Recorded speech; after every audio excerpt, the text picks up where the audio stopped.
السلام عليكم ورحمة الله وبركاته.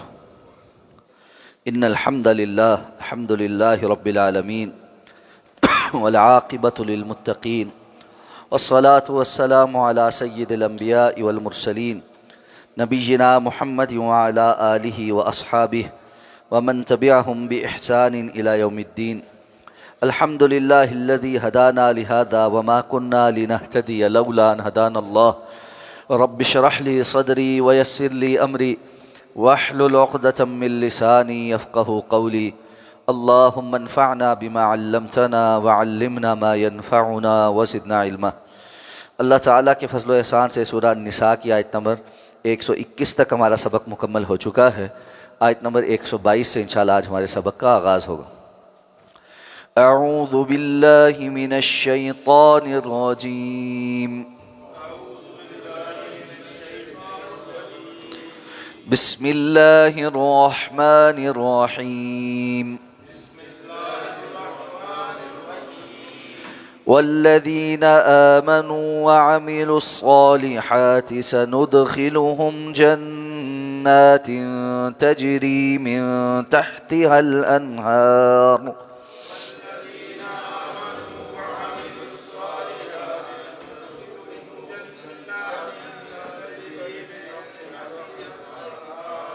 خالدین فیہا ابدا وعد اللہ حقا ومن اصدق من اللہ قیلا. لیس بأمانیکم ولا امانی اہل الکتاب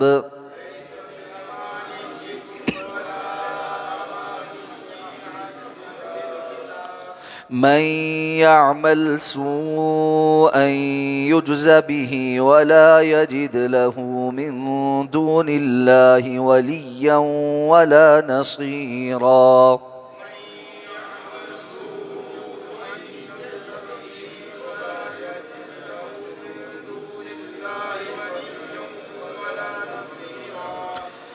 ومن يعمل من الصالحات من ذكر أو أنثى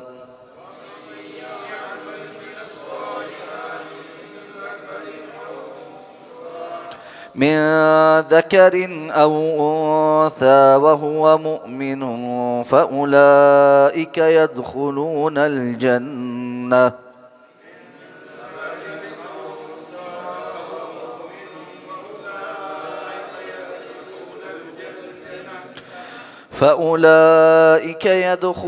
الجنة ولا يظلمون نقيرا.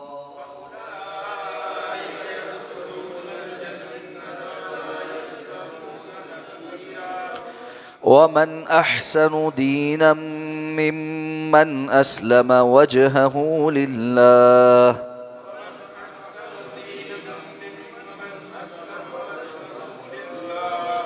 وهو محسن واتبع ملة إبراهيم حنيفا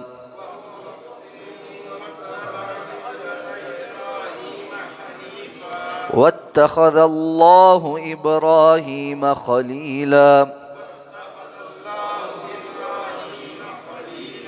ولله ما في السماوات وما في الأرض وكان الله بكل شيء محيطا.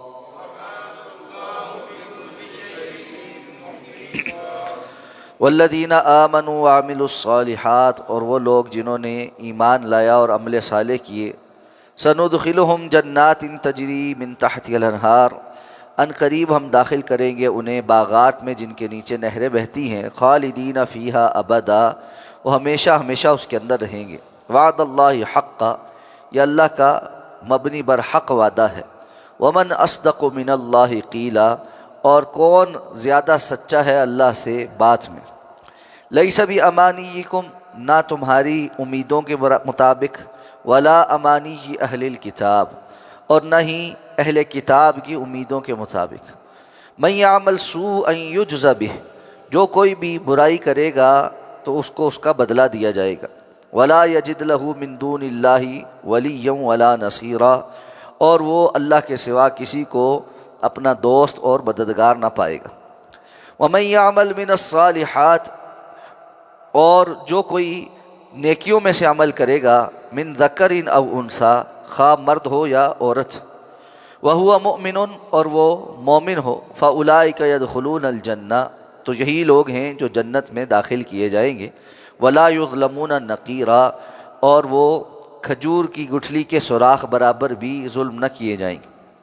ومن احسن دینا ممن اسلم وجہہ للہ، اور اس سے خوبصورت یا اچھا دین میں کون ہے جو اپنا چہرہ اللہ کے لیے سر تسلیم خم کر دے، وہو محسن، اور وہ محسن ہو، واتبع ملت ابراہیم حنیفا، اور وہ اس نے ابراہیم علیہ السلام کی ملت کی اتباع کی جو یکسو تھی، واتخذ اللہ ابراہیم خلیلا، اور اللہ نے ابراہیم کو اپنا خلیل چن لیا۔ وَلِلَّهِ مَا فِي السَّمَاوَاتِ وَمَا فِي الْأَرْضِ، اور اللہ کے لیے ہی ہے جو کچھ آسمانوں اور جو کچھ زمین میں ہے۔ وَكَانَ اللَّهُ بِكُلِّ شَيْءٍ مُحِيطًا، اور اللہ ہمیشہ سے ہر چیز کا احاطہ کیے ہوئے۔ گزشتہ آیات میں ذکر ہوا تھا کہ اللہ تعالیٰ نے فرمایا کہ یہ لوگ اللہ کے ساتھ شرک کرنے والے، یہ شیطان کے پجاری ہیں، اور شیطان نے یہ اعلان کیا ہوا ہے کہ وہ ان کو گمراہ کرے گا اور ان کو حکم دے گا اور وہ اس کے حکم مانیں گے، اور اس کے نتیجے میں یہ لوگ شیطان کے کیے گئے دھوکے کے وعدے میں آ جاتے ہیں، جبکہ شیطان کا وعدہ سوائے دھوکے کے اور کچھ نہیں۔ اب اس کے مقابل فرمایا کہ وہ لوگ جو ایمان لاتے ہیں اور عمل صالح کرتے ہیں، اللہ ان کو عنقریب باغات میں داخل کرے گا جن کے نیچے نہریں بہتی ہیں، اور اس میں وہ ہمیشہ رہیں گے، اور یہ اللہ کا مبنی بر حق وعدہ ہے، اور اللہ سے زیادہ سچی بات کس کی ہو سکتی ہے؟ اب ایک شیطان کا وعدہ ہے اور ایک اللہ کا وعدہ ہے، اور اللہ کا وعدہ یقیناً حق ہے اور سچ۔ اللہ رب العزت نے فرمایا، اور اللہ سے سچی بات کرنے والا کون ہے؟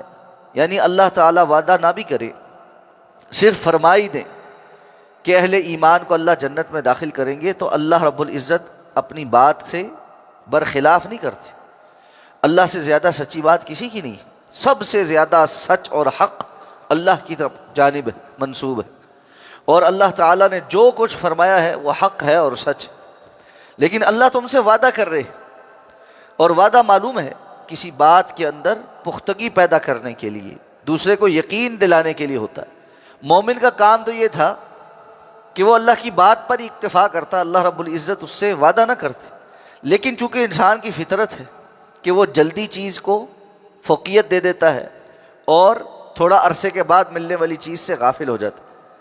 کلا بل تحبون العاجلہ وتذرون الآخرہ، تو یہ جلد ملنے والی جو چیز ہے نا، اس سے تمہیں بڑی محبت ہے اور تم آخرت کو چھوڑ دیتے ہو۔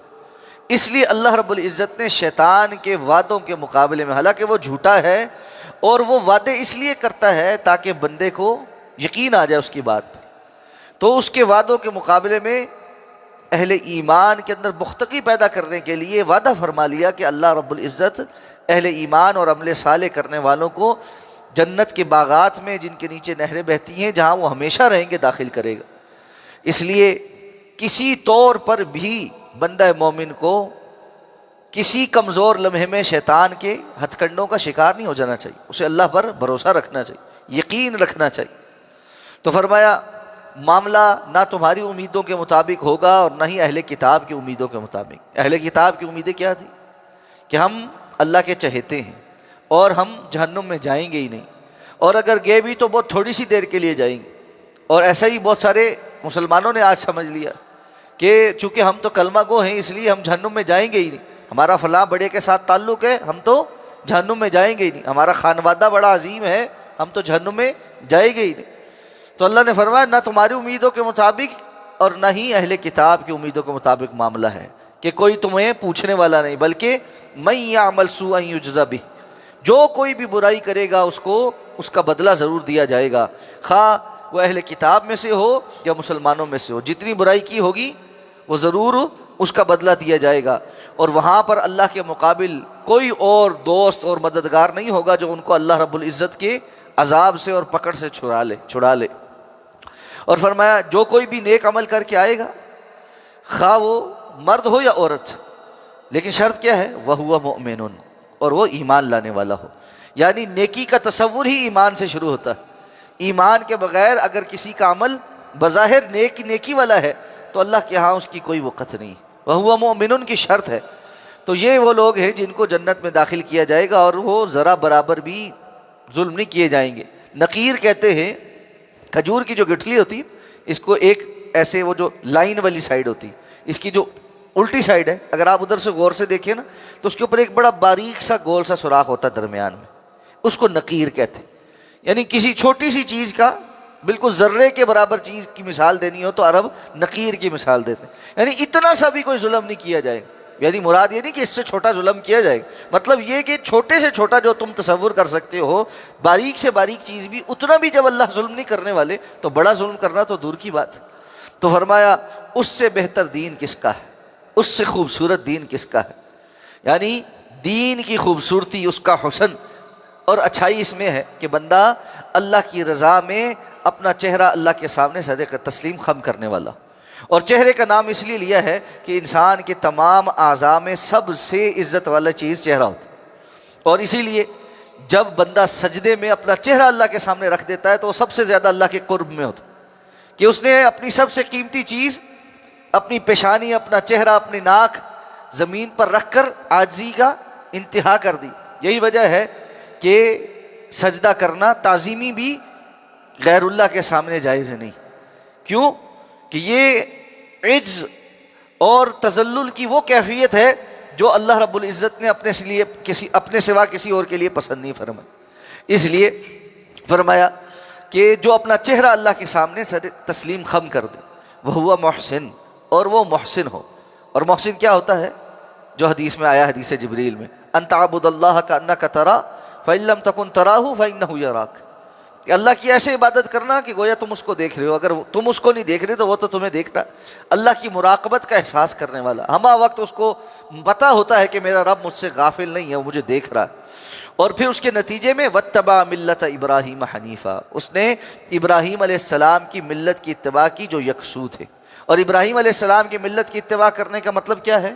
کہ رسول اللہ صلی اللہ علیہ وسلم کی سیرت پر عمل کیا، اس لیے کہ قرآن نے رسول اللہ صلی اللہ علیہ وسلم کو بھی یہی حکم دیا ہے کہ واتبع ملت ابراہیم حنیفا، آپ ابراہیم علیہ السلام کی ملت کی اتباع کیجئے جو یکسو تھے۔ تو اب ملت ابراہیمی پہ کون لوگ ہیں؟ جو محمدی ہیں، جو محمد الرسول اللہ صلی اللہ علیہ وسلم کے کلمہ پڑھنے والے ہیں۔ نہ یہودی اس پر قائم رہے، نہ عیسائی اس پر قائم رہے، تو اللہ رب العزت نے رسول اللہ صلی اللہ علیہ وسلم کے ذریعے سے اس ملت کا اور اس دین کے منہج کا جو ہے وہ اتمام کر دیا، اس کو مکمل کر دیا۔ اور رسول اللہ صلی اللہ علیہ وسلم جس دین کو لے کر آئے ہیں اب اس پر ہی چلنا پڑے گا۔ اور فرمایا واتخذ اللہ ابراہیم خلیلا، ابراہیم تو وہ ہیں جن کو اللہ نے اپنا خلیل بنایا۔ اور محبت کے درجات میں سب سے اونچا درجہ یہ خلت کا درجہ ہے، کہ جس کے اندر جس سے خلت ہوتی ہے وہ ہر جانب سے اس کے ساتھ محبت ہو جاتی ہے، اس میں کسی قسم کے کھوٹ کا کوئی شائبہ نہیں رہتا۔ اخلاص پر مبنی انتہا درجے کی جو محبت ہے وہ خلت ہوتی ہے۔ اور اللہ تعالیٰ نے یہ دو ہی شخصیات کو مقام عطا فرمایا ہے، ایک ابراہیم علیہ السلام کو اور ایک جناب محمد الرسول اللہ صلی اللہ علیہ وسلم کو۔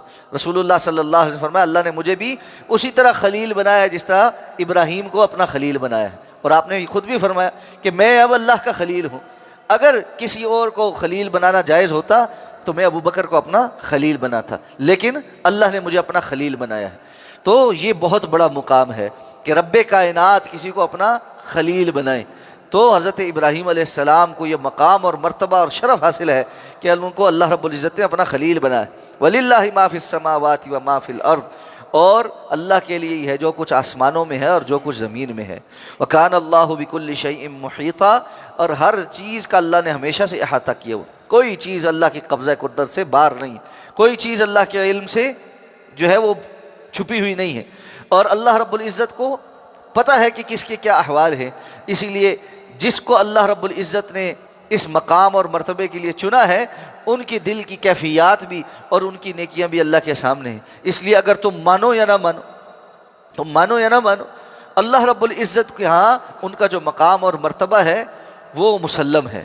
اس لیے انسان کو اب ملت ابراہیمی پر چلتے ہوئے رسول اللہ صلی اللہ علیہ وسلم کی اتباع کرنی ہے، اور آپ صلی اللہ علیہ وسلم کے طریقے پر چلتے ہوئے محسن بننا ہے کہ وہ اللہ رب العزت کی مراقبت کا احساس کیے ہوئے ہو، اور اس کے نتیجے میں ہر معاملے میں اللہ کے حکم کے سامنے سر تسلیم خم کرنا ہے۔ مومن کی خوب یہ ہونی چاہیے، پتہ چل گیا یہ اللہ کا حکم ہے، بس اس کے آگے سر تسلیم خم ہے، وہاں چونکہ چنانچہ اگرچہ مگرچہ نہیں۔ اور قرآن نے تو یہ بھی بتا دیا ہے، فَلَا وَرَبِّكَ لَا يُؤْمِنُونَ حَتَّى يُحَكِّمُوكَ فِي مَا شَجَرَ بَيْنَهُمْ ثُمَّ لَا يَجِدُوا فِي أَنفُسِهِمْ حَرَجًا مِّمَّا قَضَيْتَ وَيُسَلِّمُوا تَسْلِيمًا۔